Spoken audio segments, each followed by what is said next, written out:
Yo, what's up? Lorenzo here. Happy Wednesday. All right. Um, Topic for today is all right. Let's see. Um, wow. Okay, before we go into film, I just want to share with you just my thoughts on political stuff. All right. Um, okay. So in the case of the Philippines, my country. Um, I've been hearing a lot of discussions about the conflict when with with China and the Philippines regarding um, the Philippine Sea.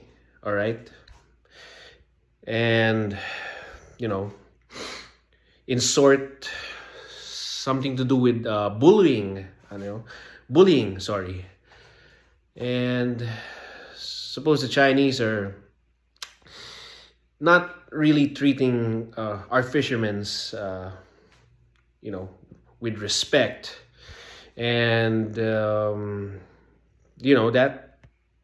I think that's something that needs to be dealt with and looked at.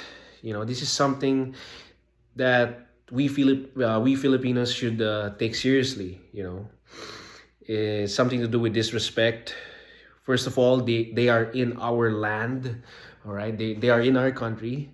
So, you just, and for every country, you have to respect the law, respect the citizen of that country, In the first place, they allowed you to stay there, so you have to respect the customs, the culture, everything. So that's the issue going on right now with and just to share quick history. um I think Filipinos, I think we should look back to our history. Our history meaning our history of defiance, faith, and just patriotism. You look back at the famous Battle of Mactan, when our chief, Lapu-Lapu of Cebu, uh, defended our nation from the invasion of the Spaniards, all right, from foreign invasion. And the amazing part about it, it was a battle that took place in the waters, in the ocean, all right, just in the shallows. But the interesting fact is that he didn't allow a single Spaniard to step in our soil, in our sand, not a single foot step on shore. And that's a message, keep out foreign invaders. So, and there's another one. This one goes in Malta. It took place in Malta around 1521 or something like that, where the Maltese people were going against the Moors or the Turks. In you call them Turkish people now, modern times. And these Maltese people, they called some knights, from Saint John. These are Christian knights. And wow, the amazing thing about that battle is that these knights were outnumbered, all right?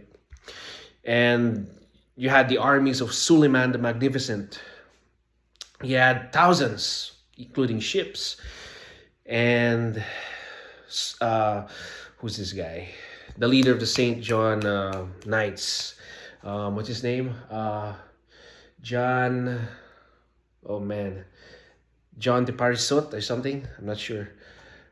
Anyway, the point is, the leader of that night of those knights, a 70-plus-year-old man, but then was able to pull off their defense and kick the Turks out.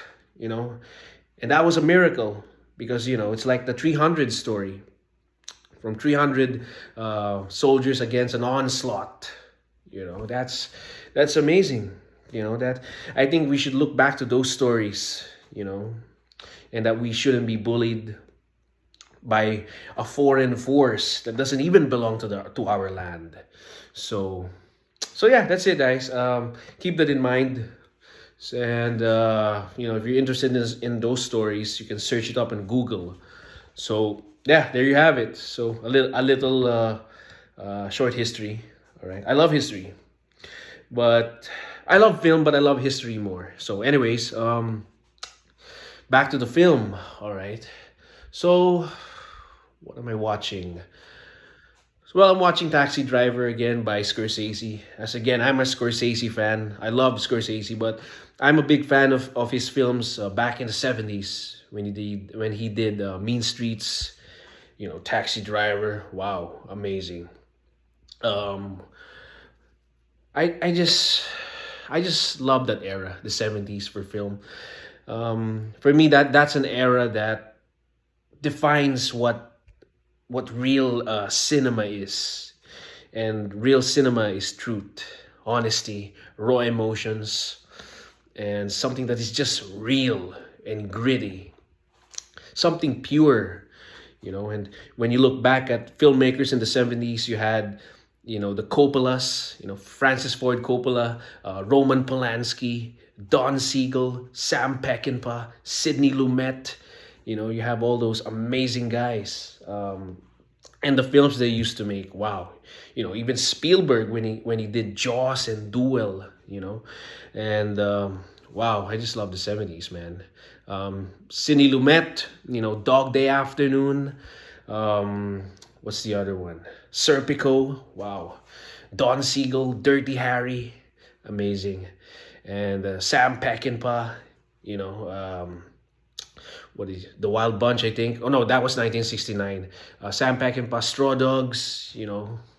70's. What else? Man, there's a lot. I'm just so overwhelmed. There's just so many great films. Milos Forman.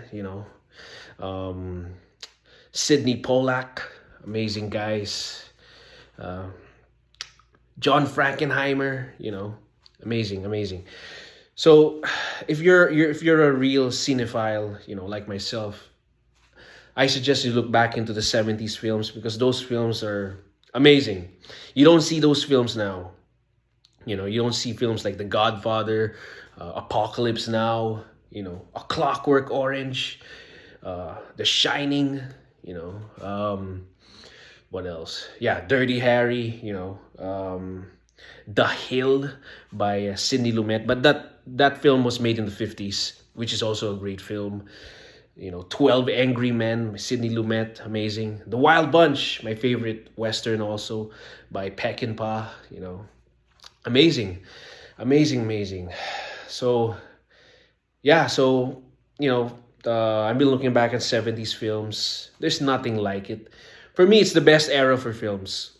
It's an era of exploration, for violence, for sex, for anything that is above the law. It's really great. Terry Malick,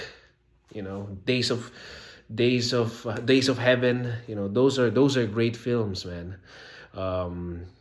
Yeah. So even for European films, the 70's were great. Like the ones by what's this guy? The Spanish one, Luis Buñuel. Wow, and Tarkovsky, Russian. Amazing art films that are watchable until now. So 70's was a great era. For independent film. Wow, that was good. So, my gosh. So there you have it. My love for 70's cinema. Um, but there are also the 80's and the 90's were great. But more of the 80's and 90's. Those were the best. Were action cinema. That's when it started. When you had the John Woo, and the James McTiernan, or the Walter Hills, and other great directors. Paul Verhoeven, with the RoboCop and the Total Recall. Um, who else? 80s and 90s. Peter Weir was good. I love Peter Weir. George Miller. Um, Richard Donner or Dick Donner. Amazing. Amazing. And I just loved the 70s, 80s, 90s. Those were good films. So anyway, enough of that. I'm probably consuming a lot of your time. So that's it, guys. Just sharing my love for film. Anyways, that's it. Enjoy your day. Eat well, exercise, and I'm gonna go out for a run now. So, all right, guys. Ciao. Cheers. Cheers.